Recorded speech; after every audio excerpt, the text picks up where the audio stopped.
Welcome back to the post-game spread. You are now listening to the Jared Washko Story, Part 3, If You Build It, They Will Come.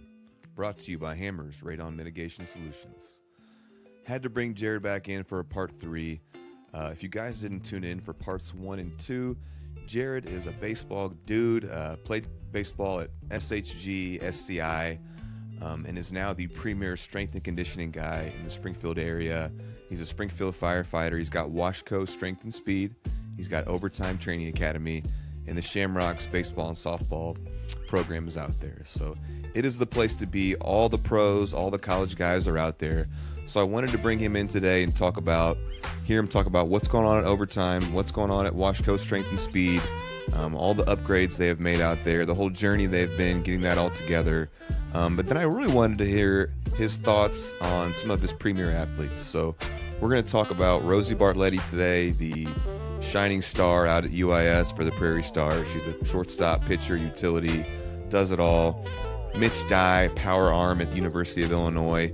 Louis Bartletti playing at William & Mary right now, D1, but he's played at every level, so D2, D3, and now D1. Ben Hartle, who is now in the Rangers organization, a repeat guest of mine. Sam Antonacci, SHG, Heartland Community College, Coastal Carolina. He's in the White Sox organization. This guy's going to be in the show this year. Lit it up in AA, was in the AFL, is going to play for Team Italy, nuts, and Andy Antonacci. And then just some more fun stuff with Jared about being a firefighter and his plight, his journey. So hope you guys enjoy this. Jared is a very special person to me and to the community. Here we go. We are also brought to you by Hammers Radon Mitigation Solutions. You can reach them at 217-670-4292, hammersradon@gmail.com, or head on over to their website, hammersradonmitigation.com. They do exactly what you need. This is everything radon that you can think of. This is Les Hammers. This is a Springfield firefighter, a former standout football player at Jacksonville, a Truman State, and then played a little pro ball, a little arena ball himself. Since opening, Hammers Radon Mitigation Solutions have become masters of their craft. Their commitment to quality mitigation, exceptional services, and incomparable customer care keep our homeowners safe. They never stop improving and will continue to expand their offerings. Get in touch with Les today. You will not be disappointed. We really appreciate you guys. Thanks, Les. We are also proud to be brought to you by the finest baseball and softball organization in the Springfield area, the Springfield Shamrocks. Established in 2017, ran by Chad Carter and his wife Kim. Chad played ball at SHG and Lincoln Land back in the day, and Walt Patton, former guest, former Lincoln Land logger, and pro with the Twins organization, is a part of them as well. They have 15 teams, 11 baseball and 4 softball, and their official home is Overtime Training Academy, where all the pros go, all the college guys go. Get under the umbrella. We appreciate your support. All right. We are also proud to be supported by the Hurwitz and Kaiser families. We appreciate you. All right, guys. Welcome back to another episode of the Post Game Spread.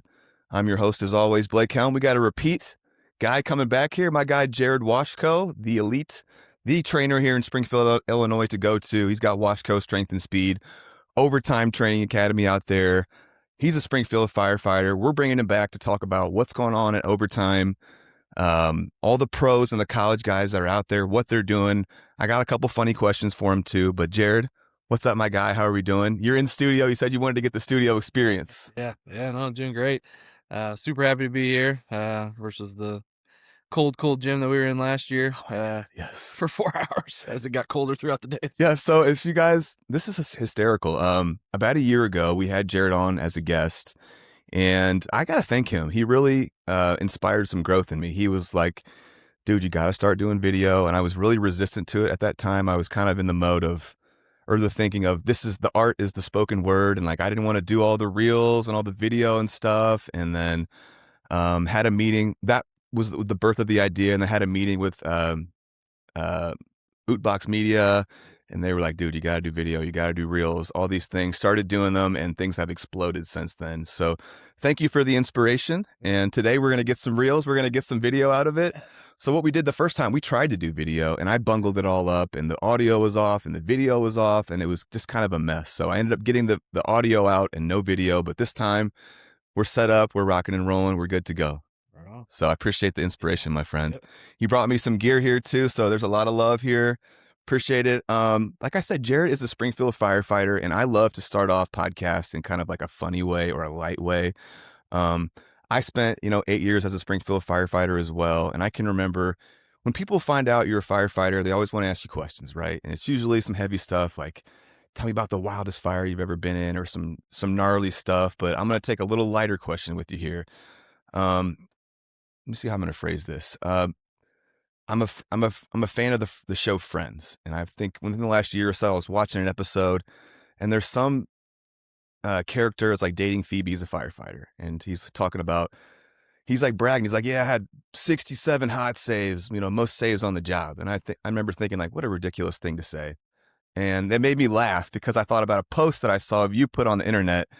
Did you ever think that you would be saving so many ducks as a firefighter? Tell me how many ducks you have saved and take me through a duck rescue. Yeah, I think that would be I don't think I have 67. I don't think I've ever said I have 67 hot saves, but I have 81 duckling saves. Yeah, I don't know. I might hold the record, or maybe I'm just the only one that ever posted about it. But Yep. no, I knew the public could eat that up. So I don't know. One year, I was like, I think it was 2023. We just, out at Cookie Mill, we were just getting them left and right. Yes, they go down those drains. Yeah, and I don't know if it was like the second one. I was like, I'm gonna document this like with some pictures, or maybe I always taking pictures because they're ducklings, so it's like, yeah, cute. You can't take pictures of people, right? So it's like, let's take pictures of the ducklings we're saving. So yeah, I started documenting, and then it was just, it was every, they hatch at a certain time, and then they start going out and about and falling into drains at a certain time every year. So every year. It's like mid-May, to mid-June. They're falling in these drains. So I documented them, and we had, me and my crew had like 81 ducklings that we pulled out of drains. Lost a couple, but did you get recognized by the city in any medals for this? No, I created my own. I created my own tech team called the Duck Rescue Team. We called it the DRT, and I made shirts. And I wasn't sure how it was going to be received. I didn't know if I was going to get a call from a chief or. Did they like it? Like funny? The crews liked it, and so the crews out at 12, they bought shirts. And, who's on the DRT? I didn't have any people on the DRT. It's basically whoever wanted to. I did have a chief come and say, they put out a sheet on the wall, and like you sign up for a shirt or whatever. I already done the deal to get them made. You just got to pre-order. And I did have a chief pop out, and I saw his name on there that he had written that he wanted. Really one. Into it. So I was like, all right, cool. I guess this is gonna be okay. They're not approved shirts, but right. But yeah, no, we saved a load of ducklings that year. Yeah. And it's always like I spent my time out on the west side stations as well, rescued plenty of ducks as well. It's always like the whole neighborhood like production, like they're watching you and they're cheering you on and like save the duckies. Yeah, I don't know how many shares that post got when the fire department shared that post I made, but it was almost an embarrassing amount of shares where people were recognizing me and tagging me. I go to Hayes Coffee Shop a lot, and the Hayes girls were free coffee for the hero. Yeah, and it was like, oh crap! I didn't think this was supposed to be a joke. Yeah, well, it was just like, hey, check it out. Here's what we're doing. It was a cutesy post, and man, it just blew up. And I just kept telling people like, you have no idea how bad mother ducks are, like at being mothers. They're terrible mothers. They walk right over a sewer drain, and they plop one at a time into the sewer drain. We had one last year out at Cookie Mill Medical Center, and it was like an 8-foot drop into. And you're getting down in there. Yeah. Like, a lot of times, if you're the firefighter, sometimes you were down in those sewers, like getting those duckies. I think I always just say, let me do it. So I put a butterfly net on the rig. I bought my own butterfly net. Yeah, like got your own special tools for it. Butterfly net. Oh, I think that's it's smart. Still on 12. That's smart. I'm not at 12 anymore, but I left it in the cab. Okay. At 12. So where are you stationed at now? I just got moved out to 13. 13. So gotcha. I'm at the bottom of the driver. I'm one of the lower senior drivers now. Okay. So I just kind of rebid in December, and I'm out at 13 for a little while. Sure. We'll see how that goes. I spent 6 months on the north end recently. Really like that. I'm a north ender at heart. Speaking of, I've got another funny question for you. I asked Brad Sellinger this. Why are north enders tougher than west siders? Second part, why have you abandoned the north end? Yeah. And are you soft now that you're a west sider? Yeah, I think I've probably grown a little soft. Yeah, for sure. That north I don't side know, tough. I can't really call myself a true North Ender. Like, I'm not a Sellinger or a Finnegan. Like I grew up running around the North End. Okay.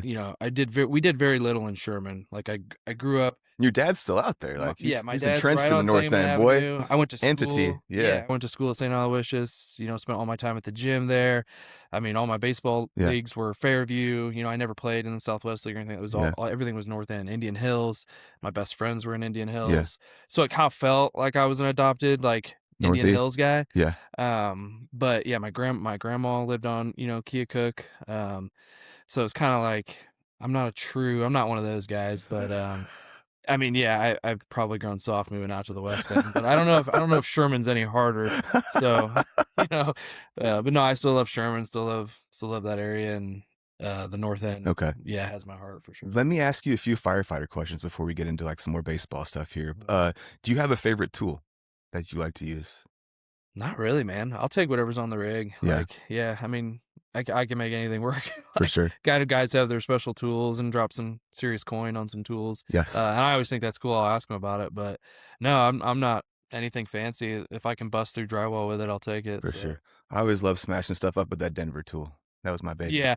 I mean, yeah, when you're usually the captain will have the Denver tool. So no, captain always gets first bids on the tool they want, right? And they always take that Denver. Yeah, if I'm riding the seat, I got that Denver tool kind of up against my kneecap there in the front. So, yeah, that's a good tool.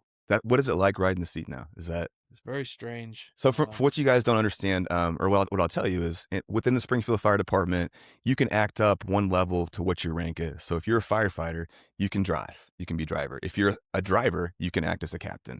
If you're a captain, you can act up as a chief. Mm-hmm. So quite a jump in responsibility going from driver to captain. Like, you are controlling the show. Like, lives are in your hand, decisions are in your hands. What's that like? It was very strange. Now it's just, I mean, I haven't had anything crazy riding the seat yet. Yeah. So I think that's the gods probably easing me into that position. For sure. But no, I mean, I did it on the North End a little bit there, and you just never know what you're going to get. But yeah, no, I definitely didn't. You're not really ready. No one's ever ready, I don't think. It's just kind of like the way we do it here in Springfield is you're thrown into the fire and you'll figure it out. Trial by fire. Hope you can swim. If you can't swim, you're bound to drizzle. So yeah, just having confidence, I think, is just like pretending you know what you're doing. No, we're good. We're good. Doesn't matter what. Exuding confidence goes a long way. I can always call my chief. That's the truth. Do you have a favorite crew of all time that you've been with? I mean, my boys out on the West End. Got to shout out my guys on the West End, Bardol and Rojas, and I spent some time. Ricky Red. I spent some time out there. Bardol with the iconic flat top workout king. Yeah, dude. I mean the workouts, looking forward to going to work out there. I mean, that's why I spent so much time out there. It's just, loyalty to those guys. Like, I just wanted to be around them, you know, and when things aren't right at home or, things aren't going well your way at home, at least I could go to work. I knew what I was getting every day, so for sure. That's what kept me out there for sure. Like, and getting promoted was good too, cause it got me out of my comfort zone. Yeah. Is that your favorite house then? 12? I mean, it's hard to say it's either or because I spent so much time there, so I'm biased towards it. Yeah. But man, I really enjoyed like 3. I'm a big fan of 10 too. Like, I spent my first 2 years. 10's a nice spot. Yeah. Yeah, I don't think I've been on long enough to say like, yeah, that's my house. Like, that's your house. Yeah, I just spent a lot of time at 12, but strictly because of the cruise. So for sure. Yeah, I was able to work with a couple of my litter mates. 3 of my litter mates we were on. Yeah, you guys did. I thought it was cool how you guys all like really tried to stay together for a while. Like Cookson and Sergi and me, Cookson, Serge, and Thompson were Tommy Gunn. We bid together. You guys did for a long time. Well, one year, all 4 of us were together, which was extremely just the way it shaped out. I mean, that must have been fun. Yeah, it was a lot of fun. Yep, for sure. Okay, then let's move on to some overtime stuff. Yeah. I have loved watching the progressions of like, okay, we're taking this facility over. It's the old Skateland North. It was elite and all this stuff. They bungled it up. They left town. You took over. Mm-hmm. watching all the videos and the pictures of like new things coming up and issues arising, and you're doing this with your guys too, and two guys that I love too, John Cece and Dane Cookson, two Springfield firefighters too, two just awesome guys. I love those two guys. Would love to hear what all is going on out there, some of the funny stories about getting all this together and getting it rolling and what that takes. Yeah, I mean, we started, renovations pretty much right away in September, getting it going. Basically, I just wanted a clean slate. I wanted a fresh slate, because I think the public, we had to go above and beyond is kind of what I told the guys, because when you're starting a new business, you have to do that anyway. But there was already kind of a sour taste on the building, I think, with a lot of the general public, because of previous organizations, what had transpired. I'll say it. The elite organization was run poorly. They did things poorly. Money wasn't done right. They left town. Yeah. I'll say it. Yeah, and I think we kind of were alluding to that at our podcast a year ago. Yeah. Or I was alluding to that. I don't care anymore. I'm just going to say things. Yeah, we didn't talk about it because it just wasn't done yet, Right. We were going through a lot at that time, and so yeah, we wanted to make sure we did it right. So, there was no question we were going to throw HVAC in. Brand new HVAC with heating system and air. So we threw air condensers on the roof. We got, the whole gamut. We haven't had to run the AC yet, thankfully, but this summer, we'll see how it does. But so far, the feedback on the heat has been a lot more comfortable. Positive. Yeah. Like, you don't want it sweltering in there. Like, right. You want it in that 60, right now we keep it, in the 60s, low 60s. Yeah. I think that's perfect for a training facility and doesn't break the bank. So, and then, the roof needed some repairs. So basically we put a new roof on the west quarter of the roof. And, the rest is going to need done eventually. And then the equipment was the other big purchase. So, I recycled some equipment that I was able to inherit, but, and worked my tail off getting baseballs, which I really enjoyed, but, baseballs are expensive. But I enjoyed kind of ball hawking on eBay. Yeah. I mean, stealing deals at the last. Really? Yeah. I mean, that's what you were doing? Yeah. Like I was hawking balls. I mean, like looking for like big. Yeah. And, I was very particular. Like, I don't want plastic balls. I don't want, those plasticky. So like, sure. You had to be kind of an eBay. Interesting. Which I was not really into. I've never been super into eBay. So it's my world. I kind of had to learn how to get those. But yeah, most of the stuff we bought was brand new. So the netting, the cages. I think the biggest challenge was figuring out how to run the cages, how many we wanted, how long we wanted them to be. Do we want them to go horizontal with the building or the other way? That was a challenge because once you commit to that, there's no turning back. Right. And, we're talking about running cables, I mean, that was a big part of the renovation for us. Yeah, figuring that out. Yeah, I mean, it was. There were some hysterical posts of you guys. I mean, dude, it was. I imagine there had to be some f-ups in there and like some lessons learned. So much. I mean, starting over, like ruining, like breaking stuff or like getting it wrong and having to redo it. Like, I just had the plan. I was like, here's what I want to do. Mm-hmm. I want the cages to be retractable because I didn't want to pigeonhole us into. Well, we can't do this because the cages are in the way. Cages take up 8,000 square feet. And it's like, if you don't move them, that's all you can do there. Right. So but that was the tricky part, was making them retractable because you can't just string them up to the beams in the ceiling. So you have to run cables and those cables have to be super tight. Right. The nets can't be too heavy. Like, you don't want it to sag. And a lot of the things we didn't know, we just had what people told us, like what our dealer told us from On Deck Sports. They won't sag, this will be good. This length will be fine. This gauge cable will be fine. So basically, I was the brains behind what I wanted it to look like. Mm-hmm. And then basically just handed it to John Cece and was like, here, like, and he's like really good with like a construction. And he flips houses and stuff. Yeah, like, he can do whatever you ask him to do as far as building. So valuable to have that kind of guy figuring stuff out. Yeah, for you. I mean, I was almost like, I think I did a good job of putting a team together as far as owners. Dude, seriously, you got to add people to your team that have skills. And like, if you don't have that skill, add that to your team. Yeah, you had Dane who came up clutch in the real estate type of thing. Like, oh yeah, working the deal. Like he closed big game the deal. Dane. Yeah, he is a realtor too. Yeah, he's got his license. He essentially closed the deal. I was too close to it all, and I just had to kind of step back. That's sick. Like, so was able to get him to close the deal, and then John obviously being the contractor essentially of the entire project. Yeah, the thing. I mean, if you look at it now, what we did with the struts and hanging the cables, very cool. It's pretty. I think he was given kind of an idea, and then built it from there. But yeah, we had to some long days. Pull out all the stops, and it was expensive. Some long days.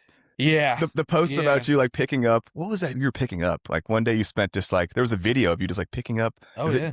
What was it like? Zins or what was it? Oh, Zins too. Yeah.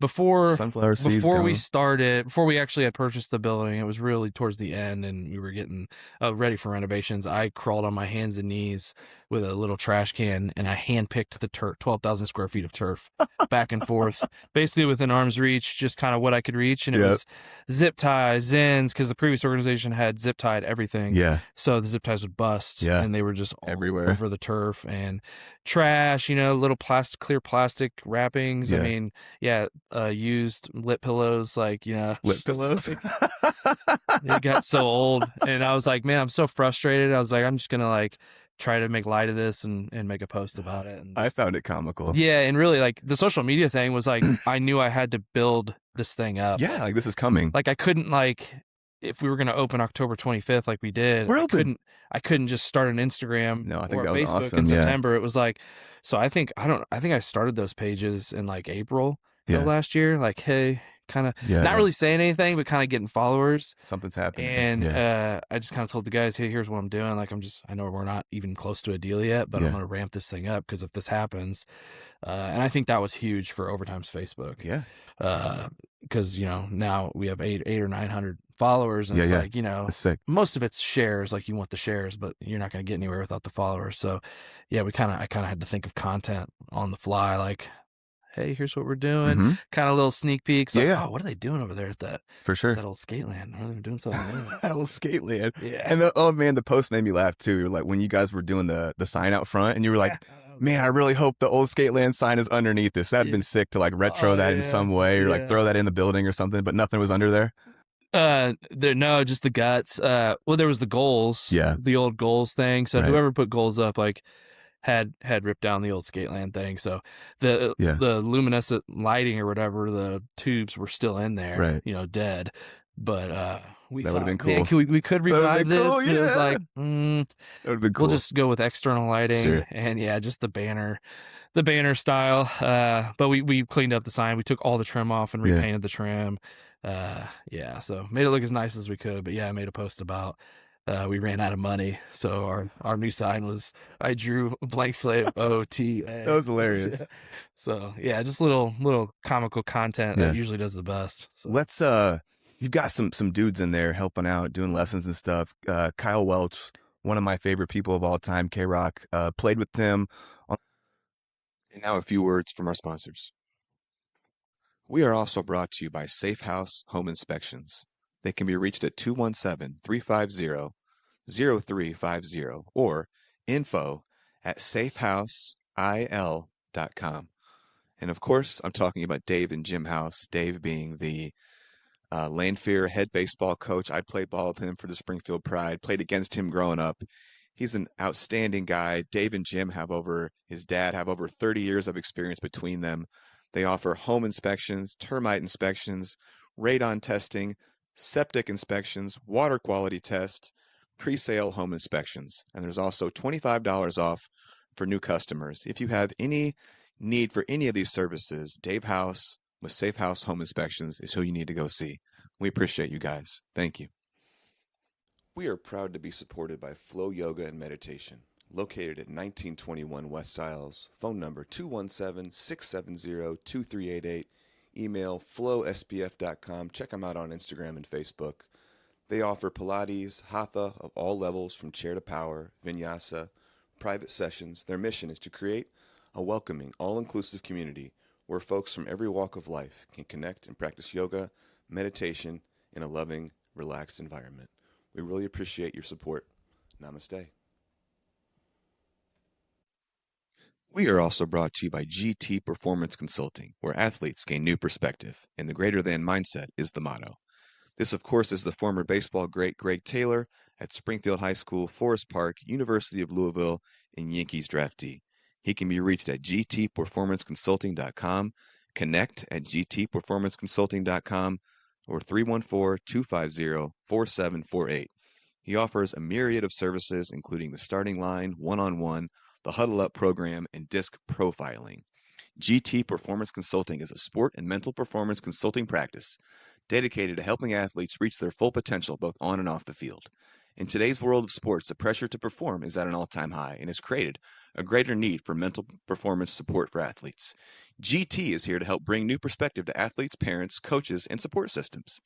Specializing in programs that cater to each athlete's specific needs, from stress management to confidence-building techniques, GT Performance Consulting focuses on the well-being of athletes so they can maximize their athletic experiences. Guys, Greg was a former guest. He really went through it in baseball with mental stuff and pressure, and it's become a full circle passion for him. Please use him. If you have young athletes, even for yourself, it's very beneficial. It's a huge part of the game these days. We really appreciate GT Performance Consulting coming on board. Thanks, Greg. On the Central Illinois Magic in high school, he played at IC. Dude's high level with his hitting stuff. Talk about Kyle. I want to hear a little about Kyle. Why that dude is the man. Yeah, I mean, we just had his hitting clinic yesterday. Yeah. I wanted to launch something that could be his, and it was the timing too of like we're going into the season here. He's a well-known hitting coach in the area. Great reputation. Yeah. So yeah, and youth. I mean, he works with mostly older, higher level hitters. He only has so much time on his hands, so it's let's just get you in with what you want to do, and that's fine with me. So, but the hitting clinic was nice because we could expose a lot of youth hitters to him. Yeah. I mean, it's just really I want guys in there who who are good people. Yeah. Can retain clientele, are reliable, and are good people. For sure. People like for sure. No, can relate to kids, can hype them up, want to be invested in their future. Yes. And aren't in it for the paycheck. It's and so I've tried to surround myself with just good. I think you've assembled a lot of good baseball guys that have good knowledge, and they're good people. And I sent someone to you, my buddy John Drakamp, who's got the coffee place, Iron Palm, got his son coming out there, and he was texting me back. He was like, dude, this place is electric. He was like, the atmosphere, people just getting after it. It's positive. You can just like feel the energy there. Is that, what do you got there? Yeah. I mean, like I said, it really just comes down to the people I've surrounded myself with, and they bring in good clientele. I mean, I've got, Kyle Welch and Rob Walters doing the hitting. And I've got some, even with working with the youth, I've brought in my higher level high school hitters that Max. I mean Max Greamy, I mean wanting to make money, sure, but like also wanting to give back. They do these camps with me and they volunteer for that. They're not getting paid for that. And it's basically just a deal that we have with usage of the facility and stuff like that. But and some may say, well, that hitting coach doesn't qualify. It's like, he's qualified to me to work with youth because one, he's good with kids. And that's what people don't realize. Like whether it's training, strength, helping my weight room, or whether it's hitting or pitching, like if you can relate to kids, work with kids, and they'll listen to you and they'll look up to you. Like I would send my kid to hit with Max. Absolutely. I mean, Max is signed to go to Heartland. This kid's going to play Division I baseball. He might play pro ball someday. He's got some big time tools. Yeah. And it's more just about like, he's a good human being. And he knows his stuff, sure, but like he's good with kids, and so that's why, because when your kid's not listening to you, it's like sometimes they need to hear a different voice. You got to get it from somebody else, even if it's the same message. Yeah, you're right, exactly, and I get that a lot in our line of work. Yeah, and I just want to say that I think you've assembled some awesome guys over there, and it says so much about what you have going on over there because of the pros and the college guys that are there. Back in my day, everyone, the Canadlers, the O'Malleys, the Benskos, we all went to the hitting center, but things are different now. And I think you guys are the place to be. Overtime, just by proxy, being around those guys. It's where the pro guys and the college guys choose to be is the place to be. I really truly believe that. You had the pros hitters camp. Mm-hmm. Tell me about that. That sounded awesome. 3-day. It was with Ben Hartle and Sam Antonacci. Yeah. The train with the pros camp was something I kind of concocted, or I thought it'd be cool. Like, so I brought it to those guys when they came home. Basically, it was like, hey, I'll make you, we'll make some money here doing it. But also, like, how cool would this be if cool.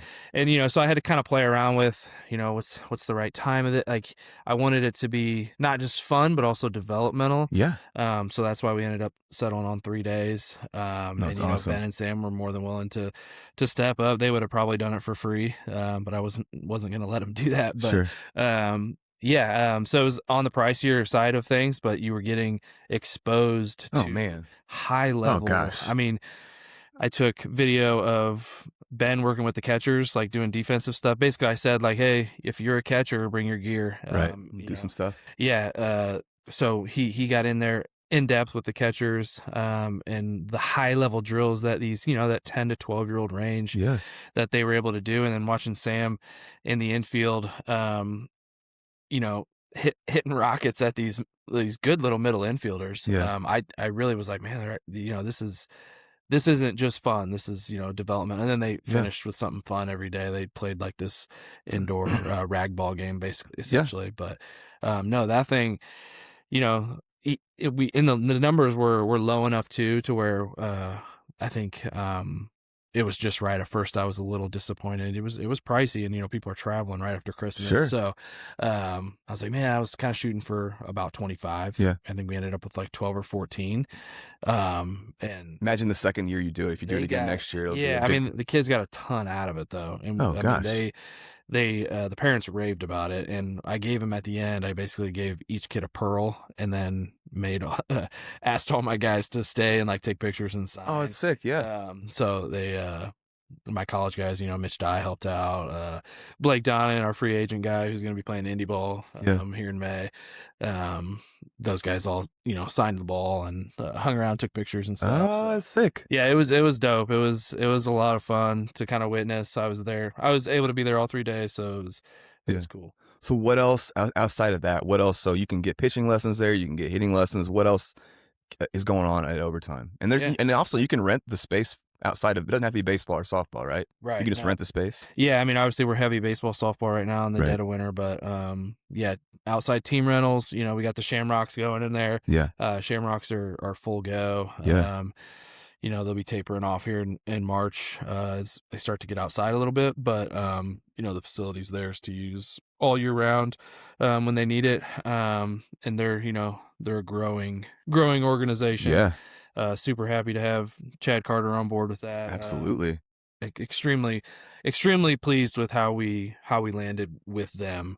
I think that was a smart move of them, and that's awesome that there's an organization. Chad being a Lincoln Land SHG guy, I know Walt Patton is involved in that organization too. Played pro ball at Lincoln Land. Yeah. And I think we both know, like, travel ball has its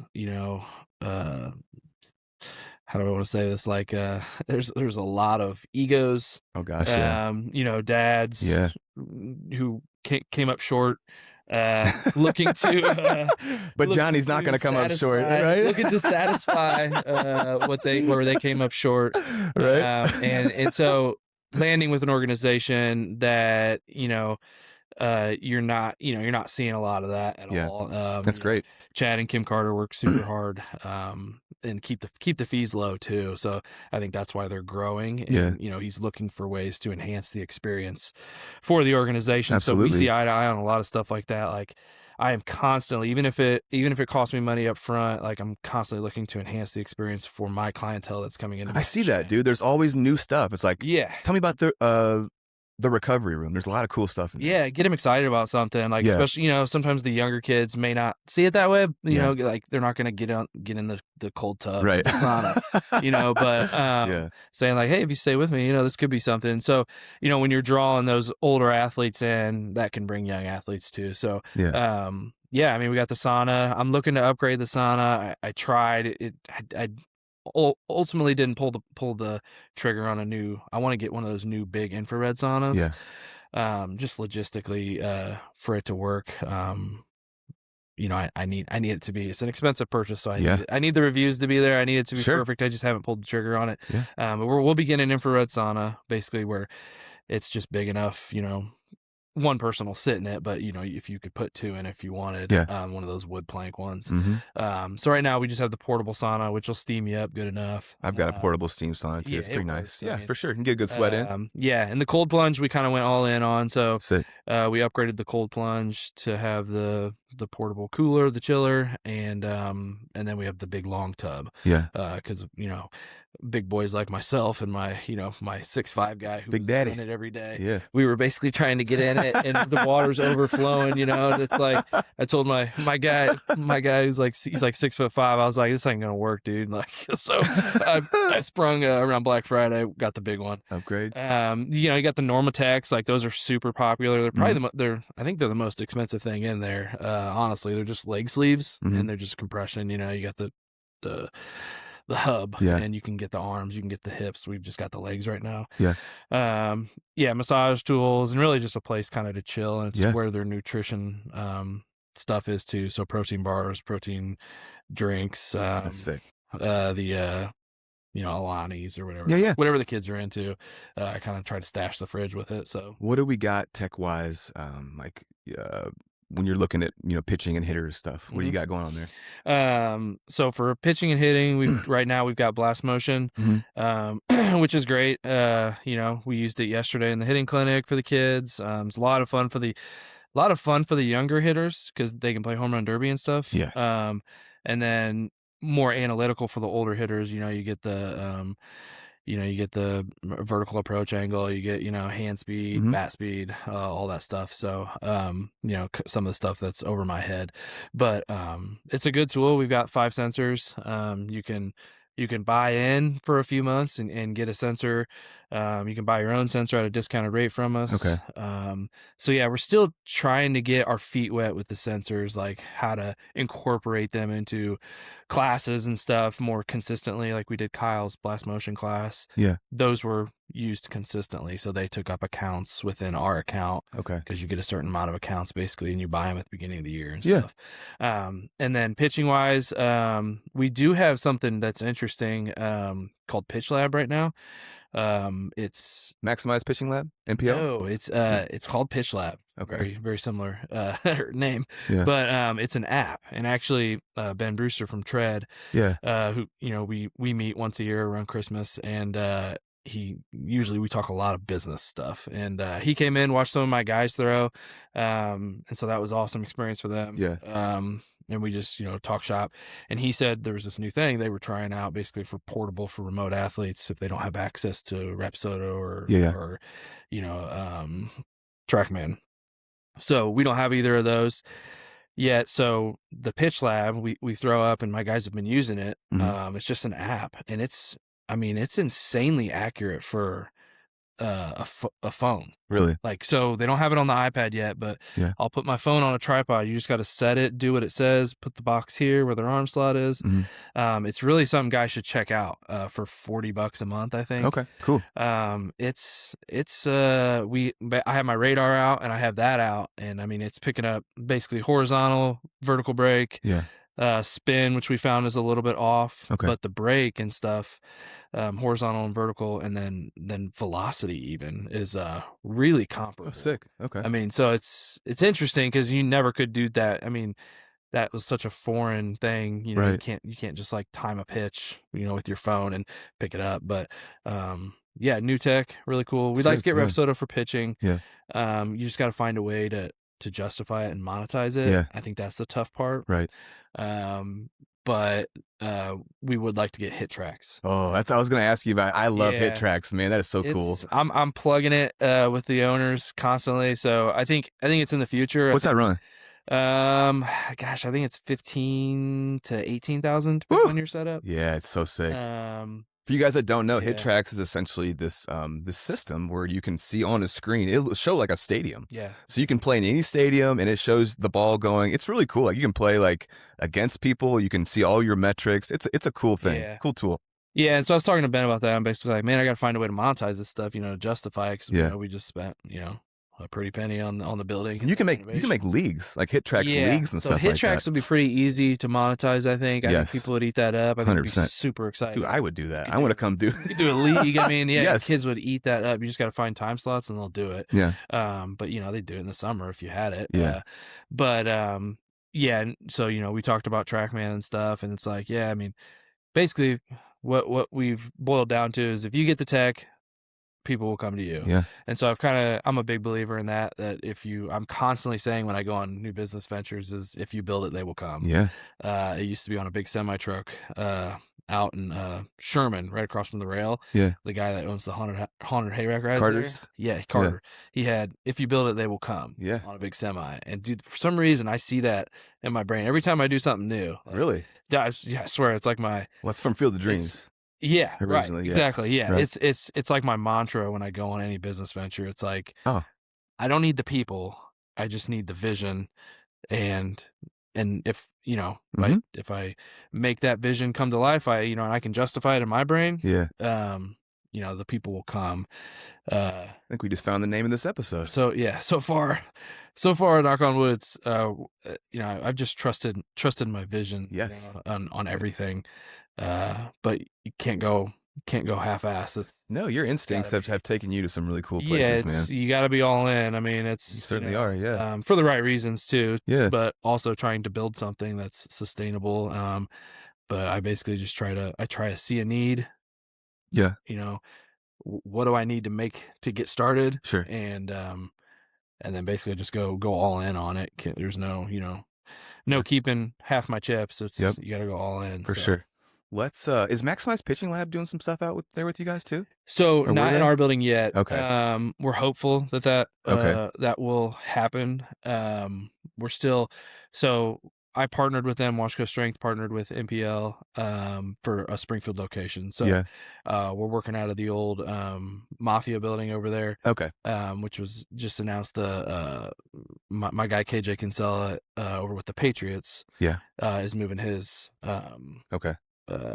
Operation into there, so he made that public, so I hope I was able to say that. Okay. He posted on Facebook, so okay, we're cool. I think we're good. But yeah, originally it was kind of hush, but he's gonna buy that building, I believe, and move his Patriots into there. So yeah, we're working in that building right now. Cool. I just we send strength coaches over there to work Monday and Wednesday. Okay. And they're coming to a close here, like they're in bullpens, like ramping up to the high school season basically. Sure. From what I understand and from what I saw during the assessment phase when we were out there, there's some serious arm talent in Springfield that's working with that MPL. Yeah.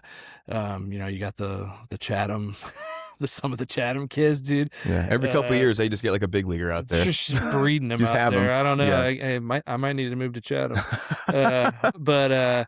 No, there's some real arm talent. So I think they want to make this a permanent fixture that's here. Sick, yeah. That's the goal. Okay. And the idea of what we've talked about is them moving into OTA. Yeah. Whether it be, I think somewhere, I don't know if it'll be year round, but for the arm program for sure, and then maybe some summer stuff with college dudes coming home. That's sick. There's so much baseball talent around here. I think it's a great move. And this is the program that Cam Appenziller has been involved in for years. Brett Huber, his pitching coach, who was a pro. He's the all-time saves leader at Ole Miss. He runs the whole show. I'm friendly with him, so that's cool. You guys are building some partnerships there. Yeah, they got a dude named Chase Jockel that he's the head. Their guy here, their director. Yeah, awesome dude. Okay, cool. I think he's like in his mid-20s.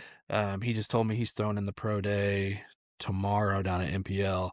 I heard he's like up there throwing about 100. He throws like 98 miles an hour. Crazy.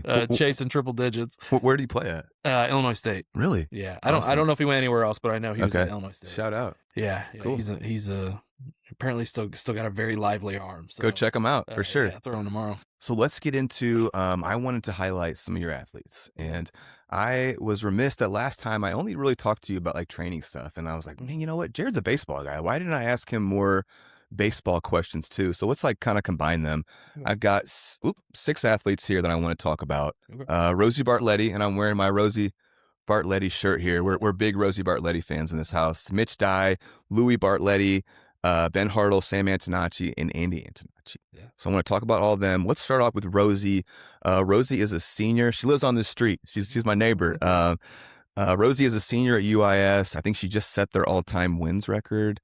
But super versatile, awesome pitcher, super fast, great bat. Could not be more impressed with her as an athlete and as a person. And I even get her together with Thea, sometimes my daughter, for mentoring sessions because I think it's powerful for her to see, strong, athletic women. I want her to know it's possible. So anyway, Rosie Bartletti, let's talk about what you're doing, how she's training with you, and then I want to hear about her as a player and what you see and what you think. Yeah, man, Rosie's kind of like she's a do it all for me basically. So she's, one of our athletes, still works out in there, but is very dedicated to the UIS strength stuff that she does as well. She does lessons for you too sometimes. Yeah, right? well, she did. She did a softball all skills camp. That's it. Yeah. Over the winter, her and Kate Feld, Yeah. who's another one of their players. So that was great. Getting softball in there in the mix. Sometimes it's hard to get softball players into our camps. So I think I put the biggest name that you possibly can in the area on it, and got some players. Let's go. Yeah. So no, but she's training. She's basically kind of like a paid intern essentially. So she runs the weight room floor. And honestly, I don't, you could give me the most qualified person in the area, but she's going to do just as well. Yeah. She's just so good with athletes, with kids. Yeah. Maintaining a safe environment. Like I would trust the entire gym with her for a week. You know, I mean, it's just she really is a do it all. So she has babysat for me several times. Yeah. I've had her house sit when I used to have dogs. Absolutely great family. So yeah, just a really good person to have around. Yeah. And to have your kids around too. And the kids don't mess around with her. She's stern. Like really? Yeah, they don't mess around with those. I've always thought she kind of had like a quiet strength to her. I don't know. Yeah, kind of like Chief Bartletti, like Mike. Yeah. That's probably where she gets it. My kids call her Big Rosie because I have a niece, Rosie. Okay. So Rosalie, we call her Rosie, and so the kids are like Rosie, which Rosie? But Rosie doesn't play. She doesn't play games. Oh no, from what she's I've heard from the kids, they don't mess around with Rosie. So it's always like, no, kids were great. It's like, really? Kids? Yeah. No, she's awesome. I mean, I think she broke the strikeout record. Okay, that was it. At UIS, I believe. She might hold the wins record too. Who knows? She's on a tear this year. Yes. So far. So just hit her first college home run not that long ago too. Yeah, I'm trying to get out to the Dome to watch. I was just out there. It is overwhelming how big that place is. I know. I haven't been in the Dome at all. So Sick. I haven't been with the fire department or during the tours or anything. So I haven't seen any of it. So I think she's playing again this coming weekend over there. 2 doubleheaders. Her as a player though. Oh man. What do you see? Just as explosive and as versatile as they come. Yeah. She's a hell of an athlete. I mean, you could stick her in center field anywhere, right? I don't know if she really has much experience in the outfield. She could do it. Stick her in center field. She plays shortstop for him. She's pitching like every other game. It seems like, whether she's coming out of the pen to she's throwing hard save too, the dude. Game. Yeah. There's a reason she's the all-time strikeout leader over there. I mean, in how many years of UIS history, right? And now a few words from our sponsors. This episode is brought to you by Glisten Heating and Air. You can reach them at 217-341 or visit glistenheatingandair.com. That's GLISSON.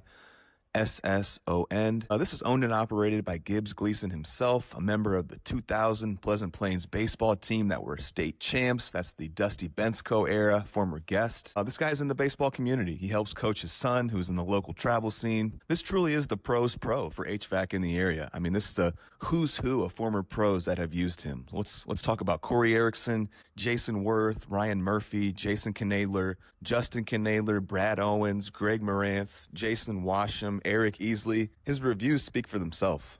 Call Glisten Heating and Air. They care about your air. We appreciate you. We are also brought to you by BOS, Bank of Springfield, and Jason Knadler. The Bank of Springfield has essentially a whole baseball team over there. I'm talking guys like Jason Knadler, Justin Knadler, Timmy Ballin Wallen, Eric Weaver, Ryan Murphy, Murph Mathiot, Frank Stefano, Greg Morantz. I trust every single one of these guys to handle my money and to steer me in the right direction financially. There are 3 locations across the greater Springfield area for your convenience. Bank boldly with BOS. We really appreciate you guys. We are also brought to you by Milner Dentistry, located at 755 South Grand Avenue West. They can be reached at 217-528-3384. Dr. Ty and his staff are incredible. The place is clean. They do amazing work. They can handle all your dentistry needs. Thanks again to Dr. Ty for agreeing to sponsor us here. He was a standout at Rochester, SCI, and then later had a really cool story of walking on at the U of I. Have a ton of respect for this guy. Please go support Dr. Ty and Milner Dentistry. We are also brought to you by Cardinal Cleaning. They can be reached at cardinalcleaningonline.com and 217-679-6567. Owner-operator Adam Springer, local baseball dude, family friend, standout at Chatham Glenwood in the mid-90s. Also had a stellar career at Rend Lake and Kentucky Wesleyan. Cardinal Cleaning can take care of any cleaning needs you have. Home, business, restaurant, weekly, bi-weekly, monthly, whatever you need, they can take care of you. Get a hold of Cardinal Cleaning. They'll do the rest. Yeah, it's just been basically a 4-year standout. Absolutely. Leads off for him, I believe, too. Yeah, so I follow all the box scores, and she's tearing it up right now. So, yeah, I know she's got to be the leader on that team, too, probably. Yes. Oh, no, you know what? When I've watched them play, and this is just my outside observations, you can see that there is a gravitation towards her. And like I said, Chief Bart, so for you guys that don't know, Mike Bartletti, very respected chief with the Springfield Fire Department. He played at Lincoln Land and University of New Orleans, but he's got a quietness to him too. But like, he doesn't say a whole lot, but when he speaks, everyone is like, they want to hear what he has to say. And I just get the feeling Rosie might be in that ballpark too. I don't know. I have a feeling that same for sure. She doesn't seem like rah rah like she's jumping around, but like there's a respect there and gravitational. It's just cool because she was my athlete when she was CS8 back-to-back CS8 Player of the Year. She's so good, and now she's all the way into her senior year and still tearing it up. So, having her around is great. I think she's going to. She told me she's going to a master's program. Yes, she's going to run track. Teaching what? I believe. What?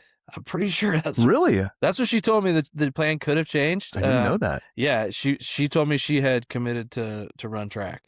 Maybe that plan has changed. I knew she was jumping right into a master's teaching program right after softball was over. Where's she going? I think somewhere in Kansas or somewhere. Her sister's at one of the schools. Where is it? So Maria and Antoinette both worked out with me as well. So I've had all 4 Bartletti kids. And one of them is at this school now. Maria. At that school now, and Rosie said she had committed to go there and was going to run track. Wow. I mean, sure. That's I'm sure she could do it. How's her work ethic? It's second to none.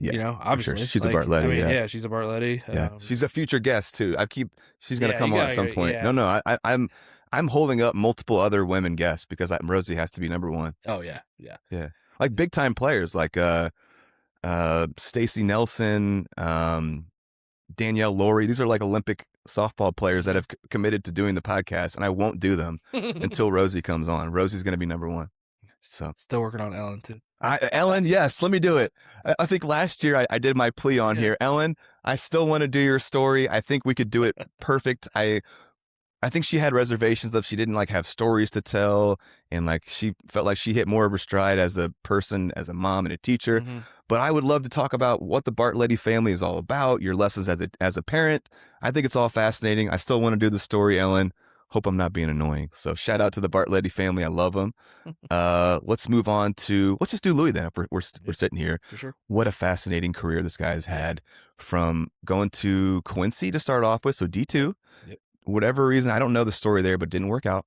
Came home to IC, absolutely destroyed it at IC. Like pumps, high average, just killing it out there. And now he is Division I. Where's William and Mary? Yes. Yep, North Carolina. Insane. And he's batting third for him. Yeah, batting in the 3-hole, playing outfield. He went to Quincy out of high school. I always got the feeling he hadn't hit his peak yet, like in high school. Right. There was just something from the game that I think he still needed to do. Yeah, he was going to level up as a player. Yeah, I just felt like it was a matter of time. So he went to Quincy, which we've sent a few guys over there. Yeah. He got injured in the fall, I believe, and that coach over there has been notorious for taking on a lot of players. So I think if you don't come in super strong, fall out of favor quickly. Yeah, I think that's my outside take. I've had other players there before. So anyway, it comes back to IC, and I was like, man, look out. Yeah. Like this dude's about to hit 20 pumps. So Seriously. Power numbers were good. Yeah. Speed obviously is there. Elite athlete. And just really, tore up the pitching. We were able to watch a couple doubleheaders over in Jacksonville. And actually broke his leg. That's right. His first year there, first or second, I can't remember. Yeah. The first or second year there, it all runs together. He slid like for a ball in the outfield or something, or got his leg caught in the fence or something. Yeah. And broke his tibia, I believe, and was tearing it up that year. So I remember Chief texting me and said, "Hey, Louis said you were coming this weekend. Don't." He broke his leg. So I don't know if he was in the hospital or what, but Louis didn't text me. His dad did. Yeah. I was like, yeah, don't. He just broke his leg. I was like, oh, are you kidding me? And he's still, something really fascinating about Louis is, you didn't think he could get really any more explosive. Broke his leg. Surely he's not going to come back more explosive, right? So he does a lot of training for me too when he's home. Yeah. Like runs the weight room. He ran Jacksonville for me for a while when I couldn't get out there because of my son. Yeah. So has a lot of experience there, and he just kind of, gets. I would always provide the program. He would do the high level program that I had done, and he messaged me or sent me videos one day of him testing out before he headed off to school, and before his last year at IC, and he had broken all of his records in one day. This is post tibia break. Vertical jump. Yeah. Up from 36 to like 39. Jeez. His PR on the laser timing system was down.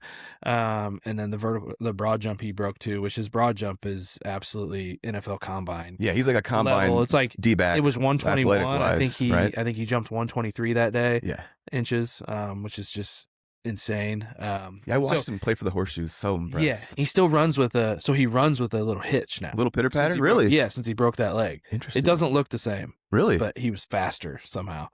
Yeah, because I remember we were talking about it, and like his hitch, like it was like like something was different in the hitch, but he hadn't lost a step. What about? So I really think that he, at the very least, if he wanted to, he could go play indie ball after this. Yeah. But I hope he gets a chance to get into affiliated. Yeah. Got some big time tools. He goes out and hits with Kale. Kale raves about him. Yeah. You've watched him play as a player. What stands out? Yeah. Man, just the ability, how fast, how explosive he is rotationally. If I've always said, if he gets the bat on the ball, it's coming off the bat at a high rate of speed. The velocity coming off the bat is, and he's not scared of anything. Yeah. He's a quiet, on the quieter side. Sure. Like some of my athletes are, and but he's extremely explosive. Just not afraid to fail.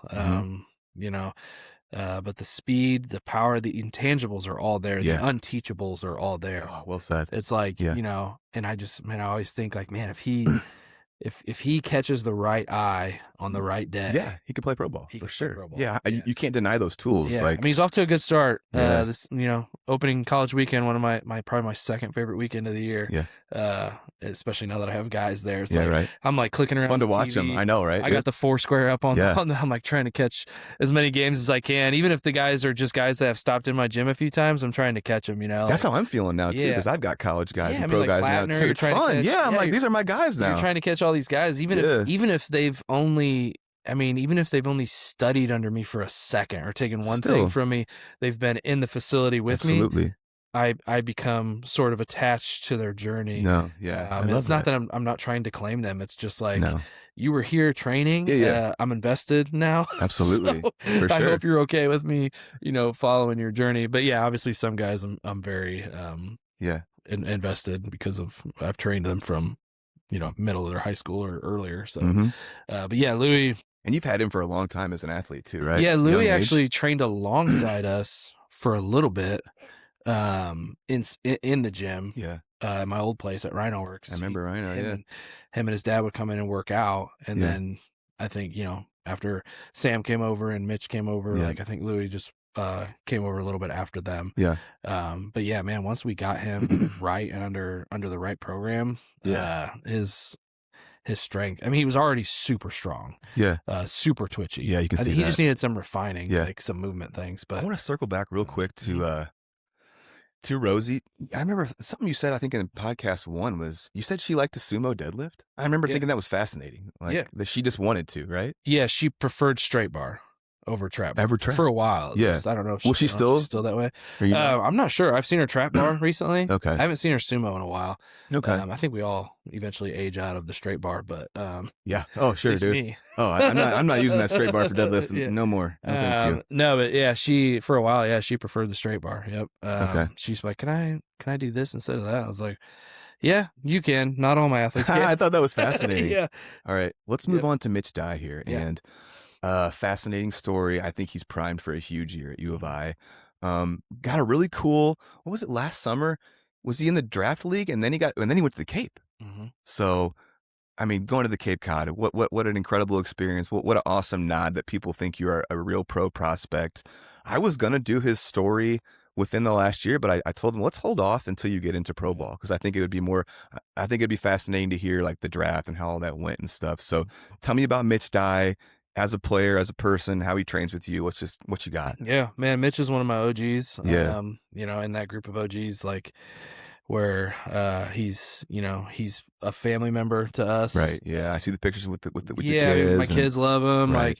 Like, we can text each other about pretty much anything. Yeah.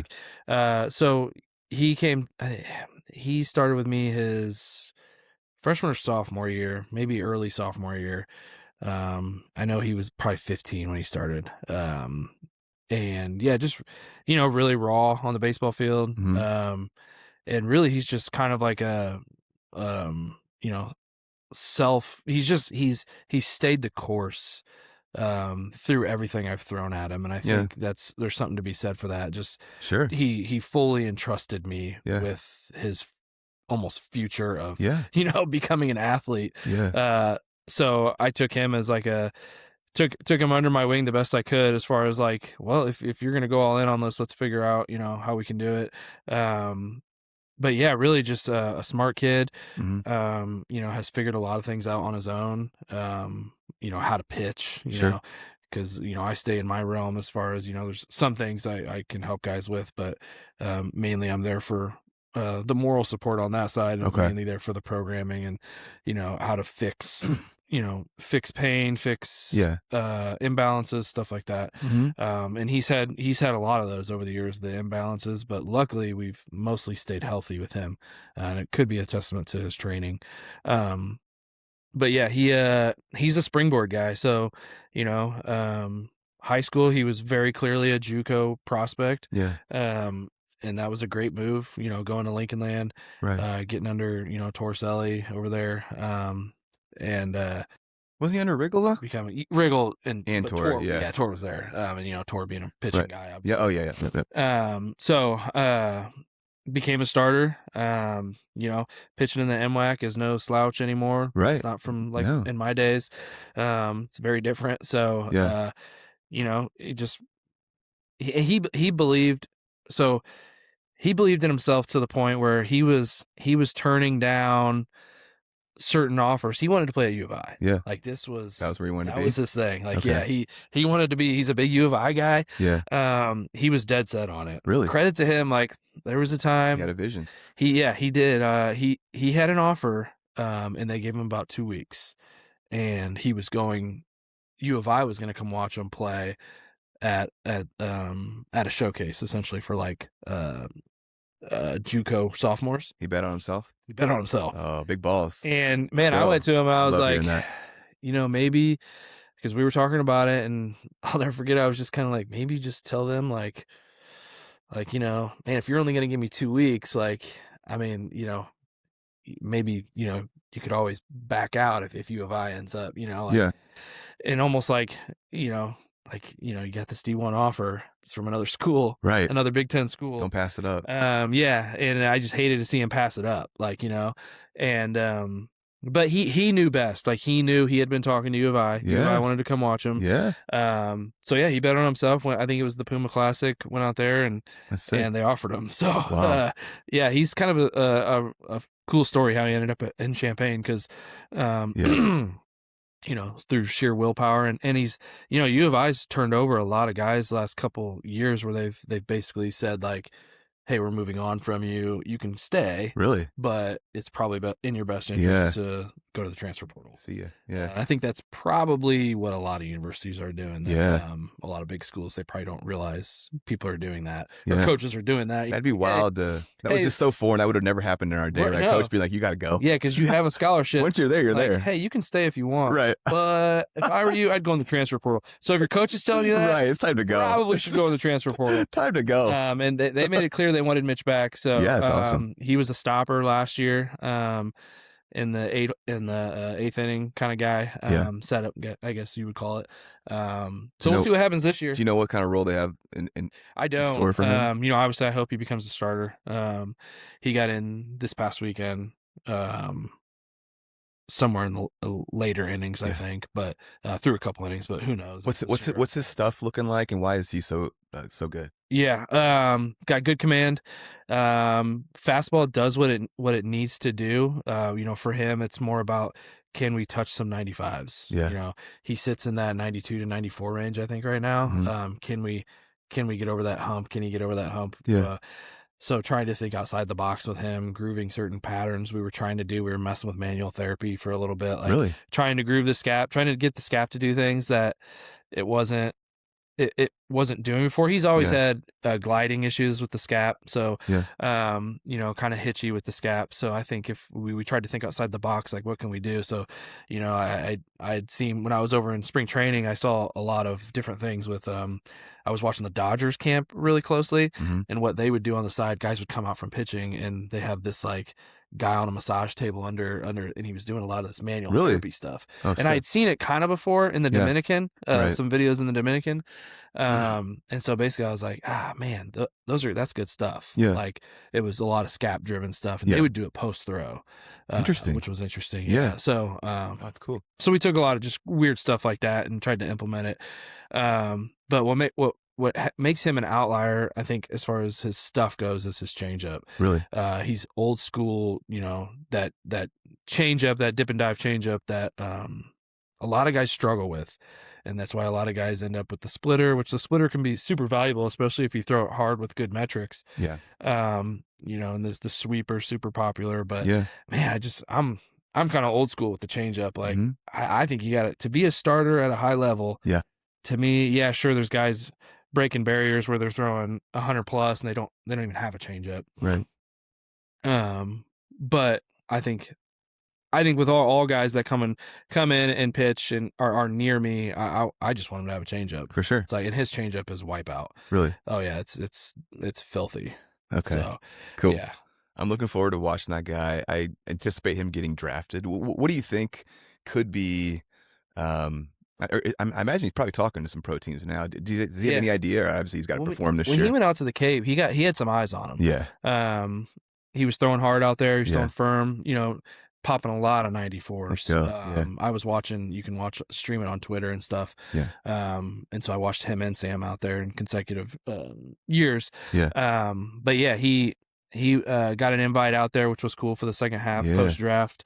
And I think that's a time just to get on a lot of guys' radar. Absolutely. So it was an opportunity he couldn't pass up. Absolutely. And he's always done well out at the draft league too, which you have some eyes out there as well. But the Cape is the Cape. So right. Yeah, I think he got on some guys' radars for sure. It's just about staying consistent through the spring. Yeah. You know, taking on a big role.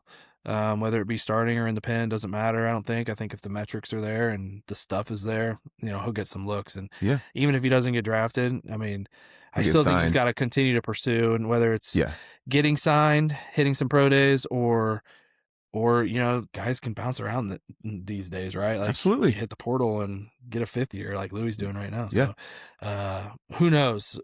Could be, you know, I've got a guy who used to train with us out at Ball State right now who's he's a starter now. He started this weekend through six innings, and he's just still clawing away at it, Yeah. just finding ways.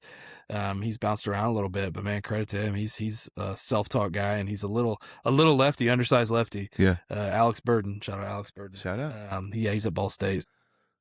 And now a few words from our sponsors. We are also brought to you by Sitco Chiropractic.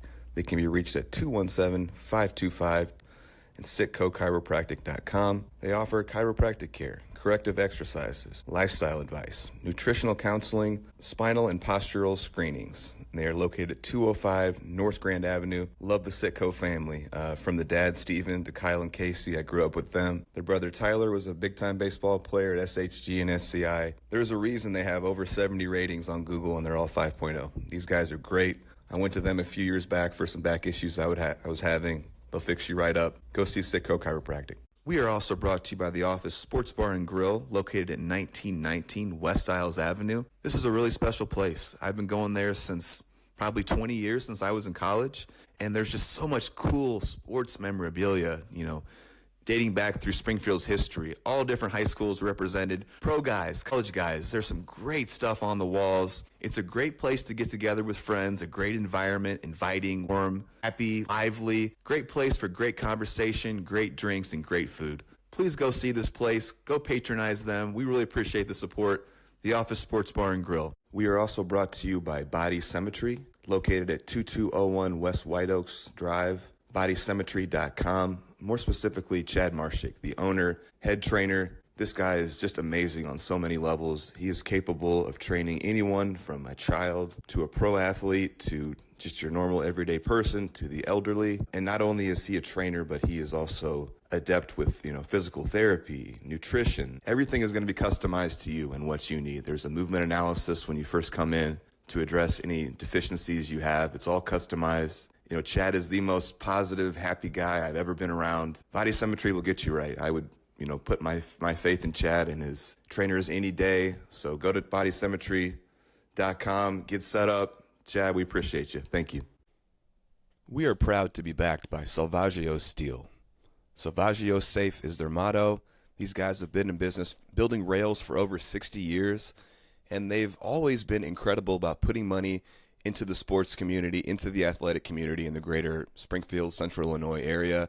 And I'm absolutely honored that they felt like I had enough, like we were doing something special enough to be invested in. So they do it all. I mean, you guys can go look at them for, doing precision craftsmanship in many categories, including structural, miscellaneous, ornamental iron.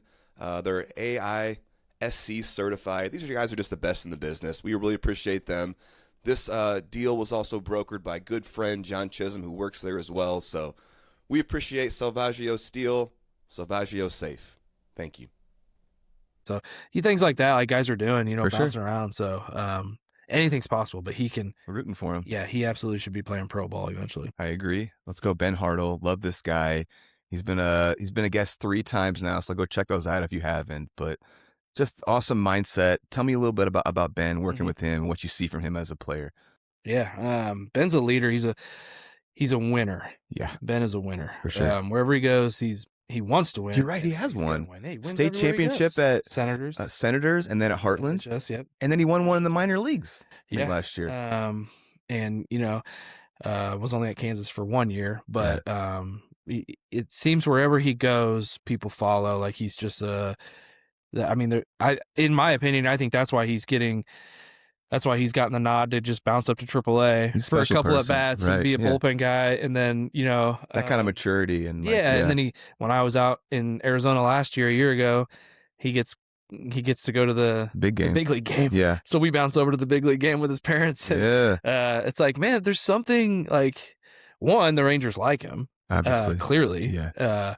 So, and 2, I mean, you're not just going to call anybody up. There's a reason he's bouncing over guys, to be in the clubhouse at that time. So, man, I believe he's, just like I do in Sam, I think he's going to be a big leaguer. I do too. I think he's just got to continue his path and trust his path, and whatever it is, it's, however long it takes, I think he's going to be there just because I do too. I think he's a winner. So I think he's going to be there too. Let's move on to Sam Antonacci.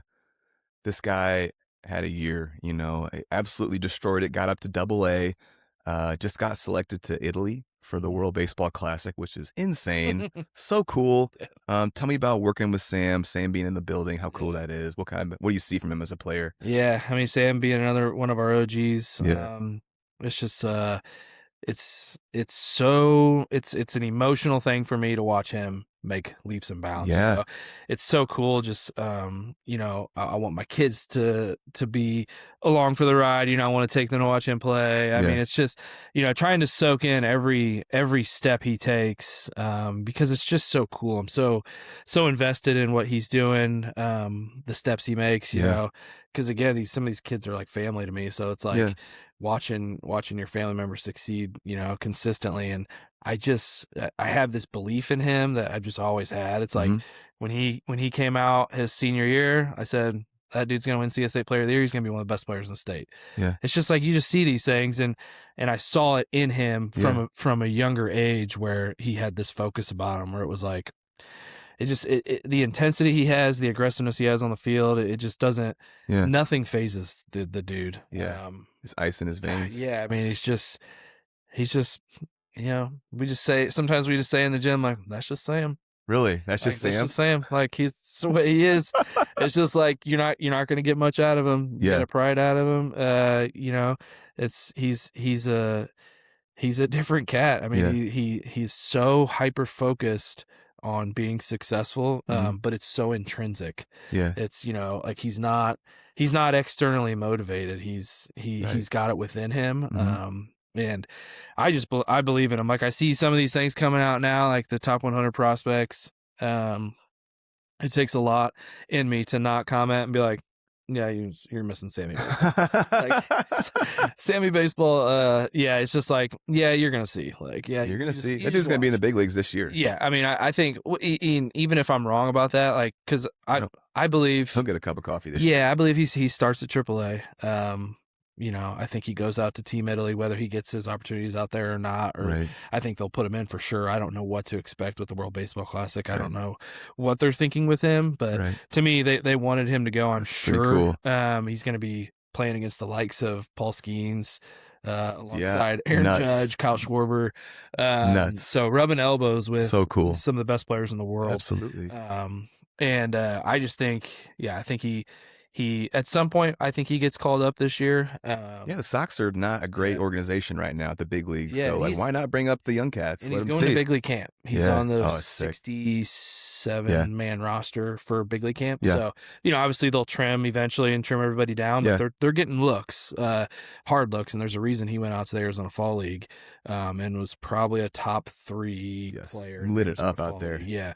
Him and another guy people were talking about consistently. So wherever he goes, it doesn't matter. I believe in him. I think he's I think he's going to be a starting second baseman for the White Sox or somebody else, but for the White Sox more recent, more Cale soon. Hanneman, who Sam goes and hits with, said he's going to be a 10+ year big leaguer, no doubt. Yeah, and I think injury, if no injuries hit him. I mean, his comp. I mean, he's a utility guy, so you're looking at a guy like Brendan Donovan, where can hit leadoff. Yep.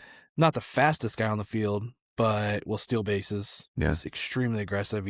He swiped 48 bags last year within the minors. Yeah.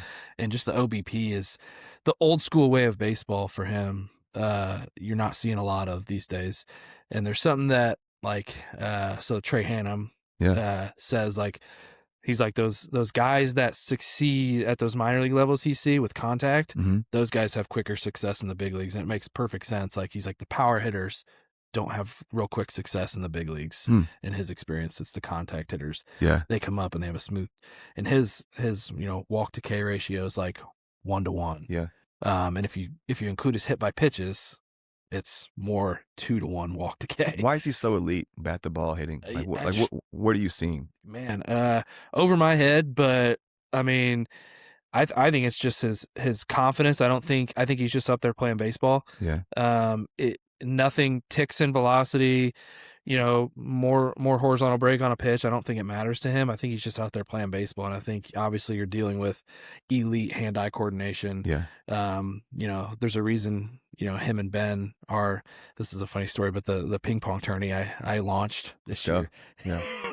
There's a reason they were in the championship together. I had like 16 guys in this ping pong tourney, all all good athletes, and I'm a good ping pong player myself. Yeah. And Sam took me 22-20, and they ended up in the championship together. And Ben's just a crazy elite ping pong player. Yes, Ben Hartle. Yeah. So, but Benny Sam, Bats. Okay. but there's a reason Sam. It's that.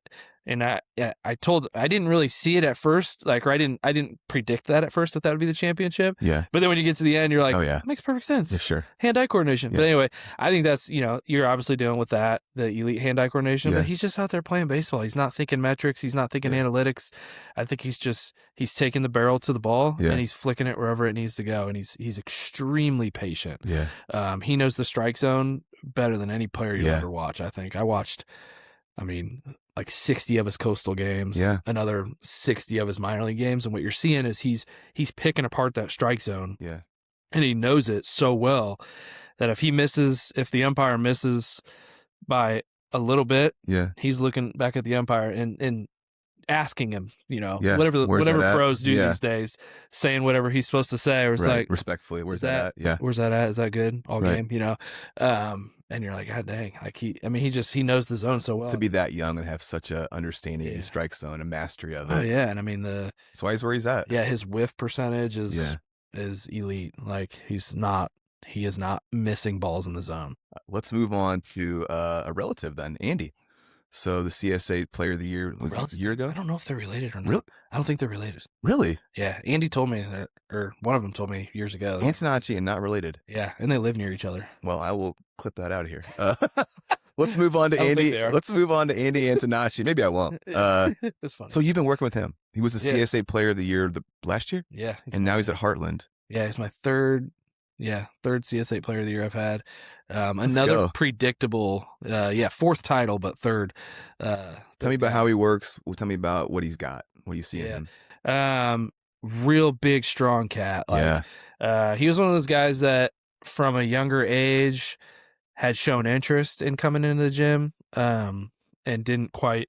He was kind of a football player too. Mm-hmm. Had some injury issues. And then finally, once I was able to get him into the gym, like, hey man, you want to come in? Just let's go. Let's get after it. Yeah. Once I was able to get him to commit to the gym, it was like, he took off. Like he became one of my guys. Real quickly, just a gym rat. And became a really big, strong kid. Like I see the pictures. He looks like he's got some a muscle strong on him. dude. Yeah. And you kind of saw that his senior year. Didn't have a lot of. I don't think he had a ton of plate appearances his junior year, or maybe wasn't known as a hitter his junior year. But it was like, it was kind of like what I saw with Cam Evanson. Like, man, look out, this kid's big and strong, and swings with a lot of, intent, a lot of intensity. And sure enough, you saw that he, seven home runs, something like that last year, and really willed that team to state. He's throwing gas too, wasn't he? Yeah, mid to high 80s, touching 90s. Okay, yeah. But just an old school grinder on the mound, like Mm-hmm. can just get it done, can give you the innings that you need, and keep you in the game. But really his approach or his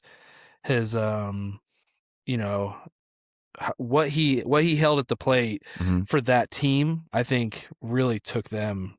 Yeah. Took that team to state. He was the heart of the him. order. Yeah. Hitting in the 3-hole.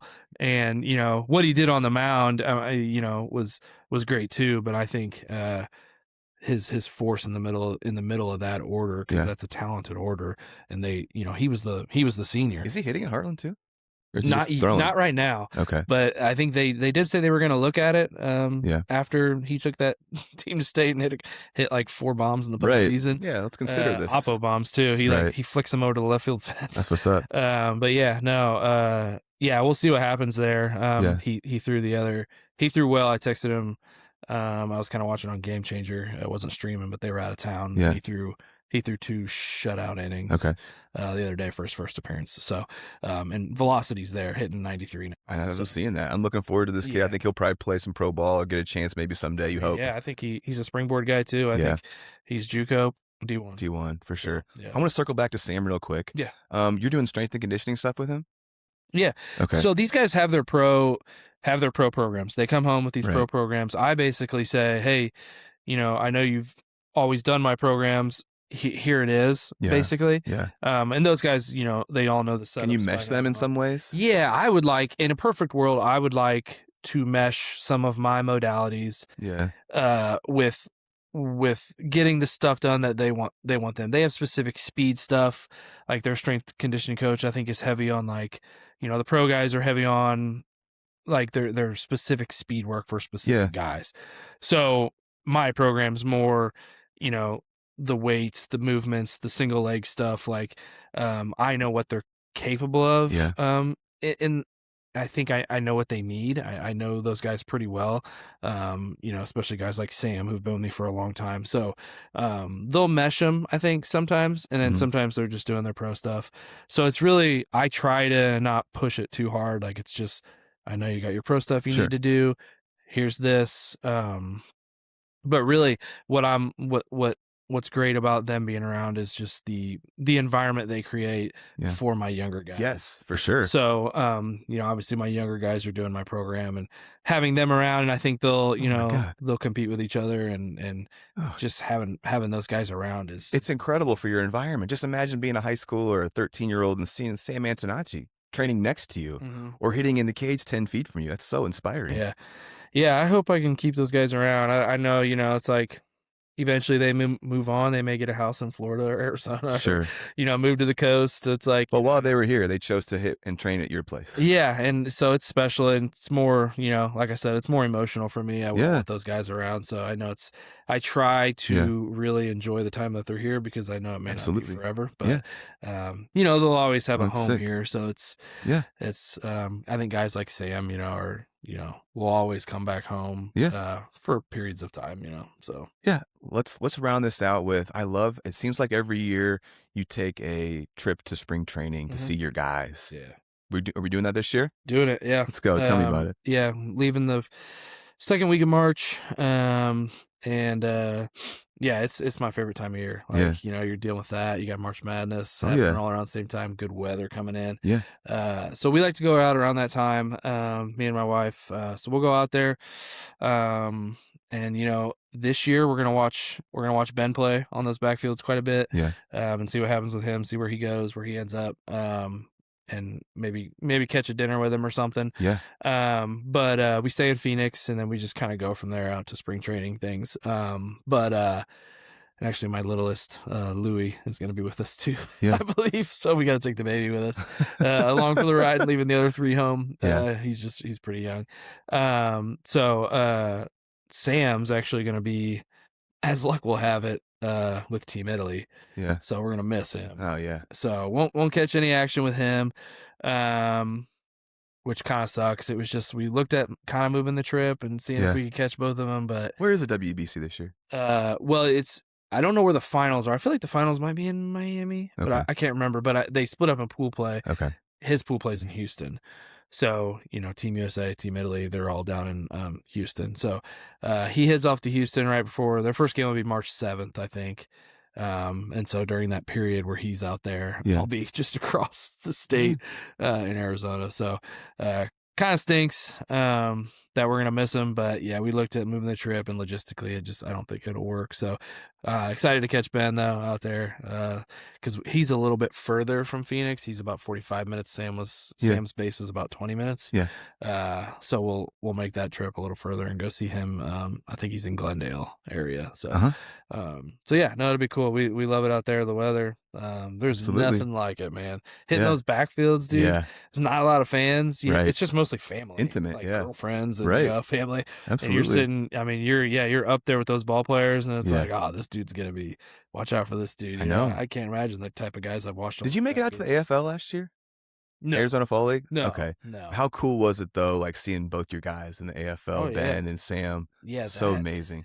That's interesting to me. Like the Arizona Fall League, it was like I had never really watched it, never paid attention to it until this year. It's an interesting little entity. Yeah, I mean, it's like, so it's a whirlwind of baseball. It's almost like it's come and gone. Like it's 7 weeks of like just every day baseball. meshing teams together, Yeah. and the top prospects in the world, Yeah, basically. absolutely. And yeah, it's just very interesting. I mean, Sam made the All-Star game. He was lighting it up out there. Yeah, he's hitting over 300, doing his normal thing. Ridiculous. Yeah. Puts him over the fence too.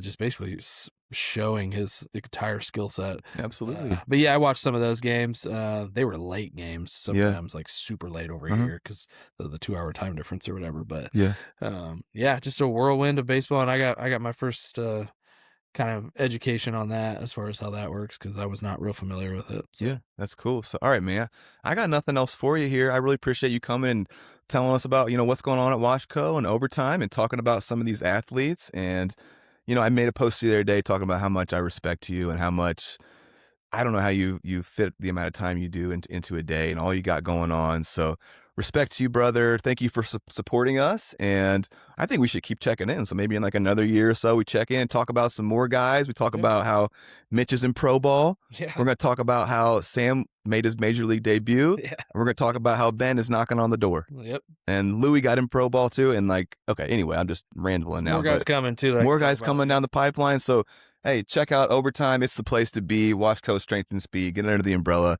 You got anything for us before we wrap it up here? No, man. Keep it going. I love listening. Post-game spread. We're out of here. All right, buddy.